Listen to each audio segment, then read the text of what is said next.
क्या आपको ओवरथिंकिंग के साइड इफ़ेक्ट पता है? हम प्राय सोचने में ऊर्जा खर्च करते हैं और जब वो सोचना अधिक हो जाए तो होता क्या है, जो हमारी बुद्धि है वो काम करना धीरे-धीरे कम कर देती है, या फिर हम कहें कि हमारी जो बुद्धि है वो बहुत टायर्ड हो जाती है ना? जैसे आपका शरीर बहुत अधिक आप उससे काम लेंगे तो वो सोचने का मतलब कि उसकी जो किसी चीज़ को सहने की कैपेसिटी है उस पर भी फ़र्क पड़ता है।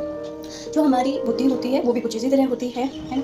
तो जब हम थिंकिंग करते हैं तब तो वो सही काम करती है, लेकिन जब हम ओवर थिंकिंग करते हैं तो होता क्या है, जो बुद्धि की सोचने की क्षमता है वो धीरे-धीरे कम होने लगती है और धीरे-धीरे फिर वो नेगेटिव चीज़ों की तरफ ज़्यादा जाने लगता है और हम सारे नेगेटिव एस्पेक्ट सोचने लगते हैं और धीरे-धीरे वो नेगेटिव एस्पेक्ट जब हमारे घर कर लेते हैं तो सारी चिंताएँ हमें होने लग जाती हैं। तो ज़रूरी है कि हम इस चीज़ से बचें और इसका तरीका क्या है? प्रेज़ेंट में जीना। ये वो मतलब उतना काम कीजिए जितनी आपको आवश्यकता है ना?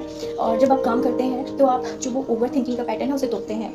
आप ज़्यादा नहीं सोचते और इम्प्लीमेंटेशन पर ज़्यादा जोर देते हैं और इसका प्रभाव फिर आपके जीवन में भी दिखने लग जाता है। जो आपकी दिनचर्या है वो अच्छी होने लगती है और जो बेवजह की चिंता है ना? वो कम होने लग जाती है। तो आवश्यक है कि हम भी उसी चीज़ को अपनाएँ और ओवरथिंकिंग सच में बहुत बुरा है, क्योंकि ओवरथिंकिंग की चरम सीमा एक बहुत ज़्यादा डिप्रेस्ड स्टेज है जहाँ से निकलना भी बहुत मुश्किल हो जाता है। तो हमें इन चीज़ों से दूर रहना है और चिंता करना ही गलत है, क्योंकि केयर हो तो वो सही होती है कि हमें किसी वस्तु की, किसी व्यक्ति की केयर है। लेकिन चिंता, बोलते हैं ना, चिंता चिता के समान है, तो कोई अच्छी चीज़ नहीं है और वो ओवरथिंकिंग के कारण होती है।